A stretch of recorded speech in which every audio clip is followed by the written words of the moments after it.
What is up, everybody? Welcome to Perspective Gaming. I'm your host, Flame078, logging in from the real world to give you perspective.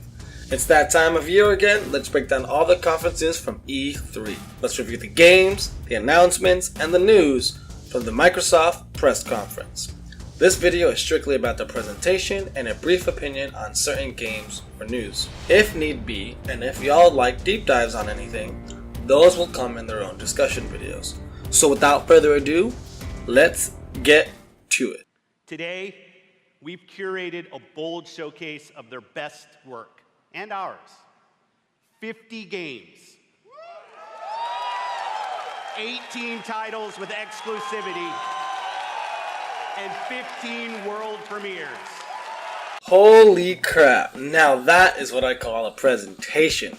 Now this is what E3 is all about. That was a crap ton of games, and you have to give credit where credit is due. Phil Spencer and the organizers of this presentation really outdid themselves. They were through so much at us, like I was just drooling with all the games that were coming out. It was damn near exciting. For almost nearly 2 hours, mind you. That's crazy. I am at awe at how many different experiences are coming our way. And unlike the EA presentation, unfortunately, there's no way I'm going to be able to talk about all the games that they were discussed here. Because if I do, that's going to take like almost just as long as the presentation. So I'm probably going to take a look back and see which games I want to deep dive in. I will probably make videos later on about them. But I think we all need to take a step back. This presentation was great for gamers, but this was terrible for the Xbox. I am so serious. This is a weird place to be. Microsoft knew they had to respond to us this year because they have been lagging year round. And on one hand, I'm super excited and super pumped about all the games coming. But on the other, looking at this logically, this doesn't change the way I feel about the Xbox One. CleanPrince Gaming and DownwardThrust recently made videos about Microsoft, and I tend to generally fall in line with their presented arguments. I think Microsoft has been failing and has been falling behind this entire generation, and this is mostly because of how they're handling their exclusive first-party games. To be honest, to this day, I still question why I have an Xbox. For what? 4 exclusive games? Like, is that really worth a $400 console? Now, this presentation potentially solves the problem. For starters, we have to take a look at these 50 games at face value. 18 of them were called exclusives, but if you really look down on that, that is kind of a lie and it's very misleading. Some of those exclusives are timed exclusives, meaning they'll eventually be available everywhere. And I'm in the mindset that timed exclusives don't do anyone good, because if you don't have the system, you're not going to go buy it for that specific game. You'll just wait. And if you have multiple platforms, then you'll just play on any platform. So in reality, nothing ties you to get that game for that specific platform, which is what I think the purpose of exclusives are. Exclusives want you to buy the platform, get you that Xbox, get you that PlayStation so you can play that game. And you guys gotta understand, Legend of Zelda and Mario made the Switch sales skyrocket. God of War in April made the PS4 sales skyrocket. Exclusives do sell consoles because people want to play those games. It's the reason why I own a gaming PC, a PS4, and an Xbox. I don't want to be left out because I have franchises I love on all systems. What are we left here for Xbox? A delayed Crackdown 3, Gears 5, Forza, and a Halo game? Which, by the way, Halo Infinite is a confusing announcement to begin with. I don't understand what Halo is supposed to be. From what I read and from what I see, it looks like it's going to be Halo for PC. So does that mean it's actually going to be the third game, so that way PC players can finally play Halo 3 and, finish the fight? Or is it going to be both? I don't know. That Halo announcement was confusing as hell, though it did look pretty. Either way, what is that? 4 truly confirmed exclusives that were showcased, and that's it?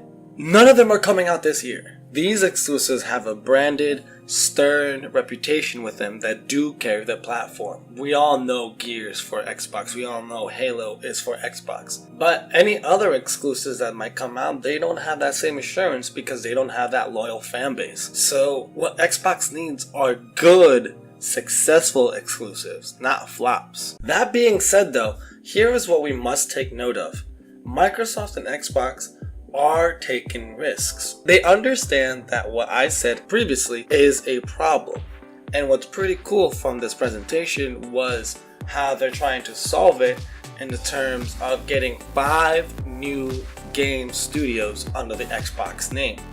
Compulsion Games, Ninja Theory, Playground Games, Undead Labs, and The Initiative. These bold acquisitions of these studios may lead to them getting really good first-party contenders to compete with Sony and the Switch. Though I have to say I agree with many of the people in the gaming community, my peers saying that this is more of a long-term move and looks like Microsoft is setting themselves up for the future. I don't think this move was intended so they can bounce back in this generation. I mean, just look at their lineup. Most of their big heavy hitters are not coming until next year. We are in June.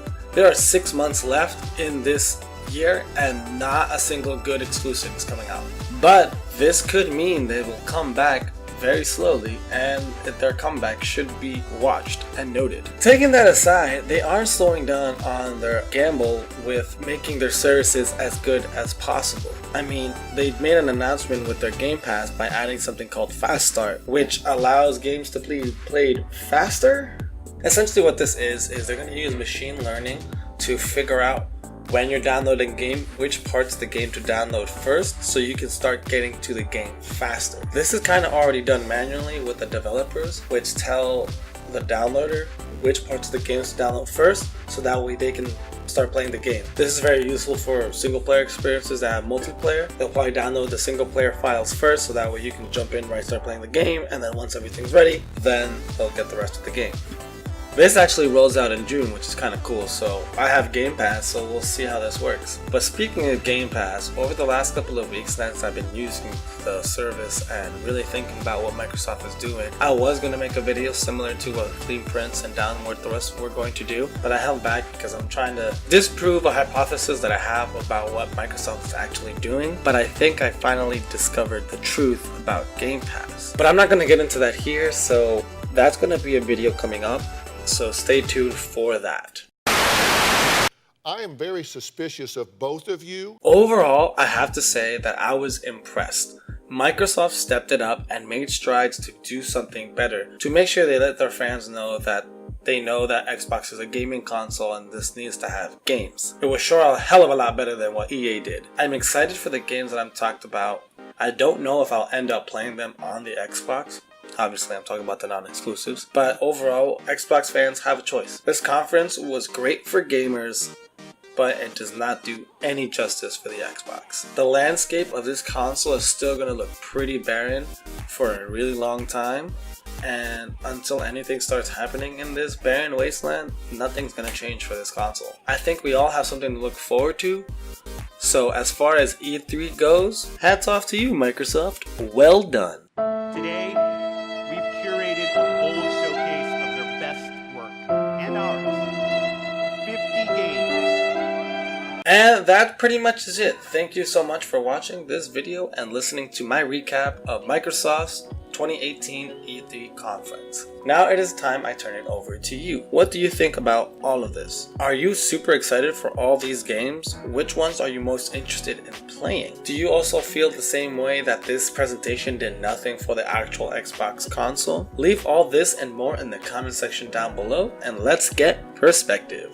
As always, if you liked this video, please hit that like button and share with your friends. There is more E3 to cover, so stay tuned this week for my recaps on the other conferences. So please subscribe and hit that bell notification so you won't miss out.